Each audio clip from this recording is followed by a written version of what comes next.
आइए तो बात करते हैं पहले क्वेश्चन की। पहले क्वेश्चन देखिए क्या लिखा है, डायामीटर ऑफ बेस ऑफ कोन।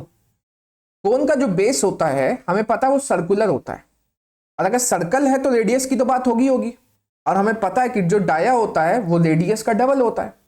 तो आइए पढ़ते हैं क्या लिखा है, डायामीटर किसका, बेस ऑफ कोन का कितना है 10.5 सेंटीमीटर। सबसे पहले अगर मैं कोन बना दूं, कोन में जो बेस होता है वो कैसा होता है, सर्कुलर होता है। कोन का बेस सर्कुलर होता है, तो ये कोन हो गया। और कोन का जो बेस होता है सर्कुलर होता है, गोल होता है। नीचे से कोन कैसा होता है, गोल होता है। अगर ये गोल होता है नीचे से तो इसका रेडियस होगा, ये होगा रेडियस। अब यहां पर इन्होंने हमें डाया दिया है, ठीक है। डायामीटर कितना दिया है इन्होंने हमें डायामीटर दिया है 10.5। तो अगर हमें डायामीटर दिया है 10.5 सेंटीमीटर, और हमें पता है कि जो डायामीटर होता है वो रेडियस का डबल होता है। क्या होता है, रेडियस का डबल। तो डायामीटर का मतलब होता है डबल ऑफ रेडियस। ये बराबर दिया आपको 10.5, ठीक है। तो रेडियस कितना हो जाएगा, ये जो 2 इंटू में है ये नीचे चला जाएगा, तो r बराबर हो जाएगा 10.5 अपॉन 2 सेंटीमीटर। तो ये हो गया रेडियस। आगे पढ़ते हैं। इसकी स्लैंट हाइट दी है 10। आपको पता होना चाहिए कि इसमें दो हाइट होती है। एक होती है परपेंडिकुलर हाइट कोन में ये होती है परपेंडिकुलर हाइट जिसे h लेते हैं, और ये वाली जो होती है इसे कहते हैं स्लैंट हाइट।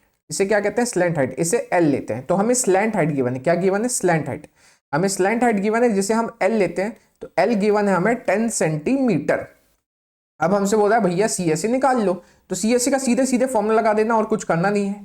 तो CSA क्या होता है, CSA ऑफ कोन होता है पाई आर एल। ये फॉर्मूला होता है CSA ऑफ कोन का, लिखा है ना, कर्व सरफेस एरिया निकालना है। तो CSA ऑफ कोन होता है पाई आर एल। पाई की जगह सभी को पता है 22/7 रखा जाता है। रेडियस दिया है 10.5/2, तो रेडियस हो जाएगा 10.5 अपॉन 2, और स्लैंट हाइट दी है 10, ठीक है। अब देखो ये वाले 2 से ये 22 कैंसिल हुआ तो कितना आ गया, 11 आ गया। अच्छा 10.5 को 10 से इंटू करोगे, यहाँ पे 11 बचा है। अगर 10.5 को 10 से इंटू करोगे तो डेसिमल चला जाएगा, तो ये 105 हो जाएगा। भाई डेसिमल के बाद एक प्लेस है, यहाँ एक जीरो है, तो इंटू करोगे तो डेसिमल चला जाएगा, और नीचे बचा है 7। अब 7 की टेबल में पता है आपको 105 कितनी टाइम्स आता है, 15 टाइम्स आता है। 7 इंटू 15 होता है 105। तो बचा है 11 इंटू 15, और 11 इंटू 15 कितना होता है, 165 होता है। ये आ गई CSA। यूनिट का ध्यान रखिएगा, यूनिट यहाँ पे सेंटीमीटर दी है, तो जब भी आप CSA TSA निकालोगे तो सेंटीमीटर स्क्वायर लिखोगे जब CSA TSA। क्यों, क्योंकि curve surface area, total surface area, जब भी कर्व सरफेस एरिया या टोटल सरफेस एरिया निकालोगे तो यूनिट होगी सेंटीमीटर स्क्वायर। अगर मीटर में गिवन होता तो मीटर स्क्वायर, अगर मिलीमीटर में गिवन होता तो मिलीमीटर स्क्वायर। तो ऐसे चलती है यूनिट।